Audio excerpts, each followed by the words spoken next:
தேவிகுளம் தொகுதியின் ஒட்டுமொத்த வளர்ச்சிக்காக மத்திய அரசின் நேரடி தலையீட்டையும் பட்ஜெட் ஒதுக்கீட்டையும் உறுதி செய்வதாக என்டிஏ வேட்பாளர் எஸ். ராஜேந்திரன் தெரிவித்துள்ளார்.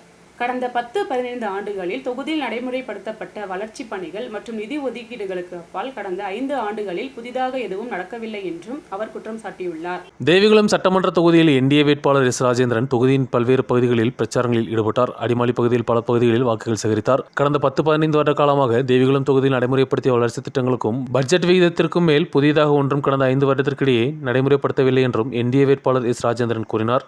ആദ്യമുണ്ടായിരുന്നതായ ഒരു ചെറിയ ആശങ്കകളെല്ലാം മാറിയിട്ടുണ്ട്.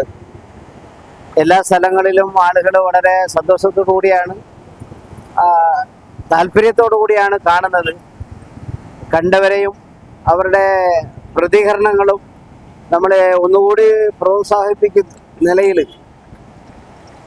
മാനസികമായുള്ള ആശങ്കകളെല്ലാം മാറി വിജയം നമുക്ക് ഉറപ്പിക്കാമെന്ന ഒരു സന്ദേശമാണ് കാണുന്നതിലും അവർ ഷേക്കൻ തരുന്നതിലും വർത്തമാനം പറയുന്നതിലും ബോഡി ലാംഗ്വേജിലെല്ലാം നമുക്ക് മനസ്സിലാക്കാൻ പറ്റിയത്.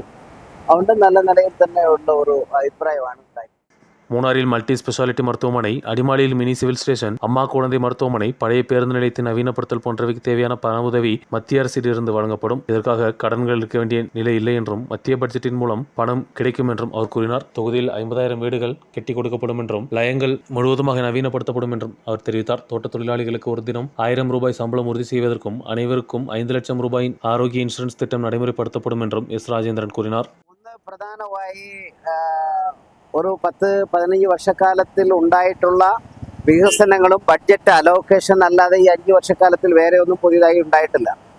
ഇപ്പോൾ നമുക്ക് ഒരു തടസ്സം കാണുന്നത് വനവകുപ്പുമായി ബന്ധപ്പെട്ടിട്ടുള്ളതാണ്.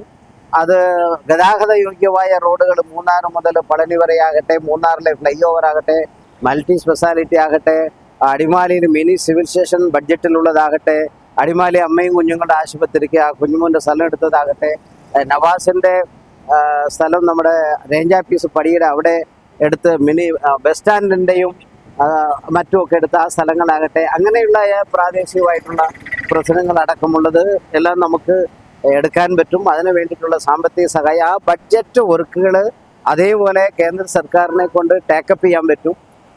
വായ്പ വാങ്ങിക്കേണ്ട കാര്യമില്ല എന്നുള്ള നിലയിലും പിന്നെ നമുക്ക് മറയൂർ മുതൽ ചിന്നാർ വരെയുള്ളത് ഒരു ഫ്ലൈ ഓവർ മേലിൽ കൂടി പോകുന്ന നിലയിൽ PW വനവുമായി ബന്ധപ്പെടാതെ റോഡിൽ ഫ്ലൈ ഓവർ മേലിലേക്ക് എടുത്ത് പില്ലറിട്ടിട്ട് മേലിൽ പോകുന്ന നിലയിലേക്കുള്ള സ്കീമാണ് അന്നും ഉദ്ദേശിച്ചത്. 2400 കോടി രൂപ എന്നുണ്ടായിരുന്നു. 6 കൊല്ലം കഴിഞ്ഞു. ഒരു റിനോവേഷൻ വേണ്ടി വരും. അതുകൊണ്ട് അങ്ങനെ ഉദ്ദേശിക്കുന്നു. മൂന്നാർ കൊടൈക്കനാൽ വട്ടവടയിൽ കൂടി ആലോചിക്കുന്നുണ്ട്.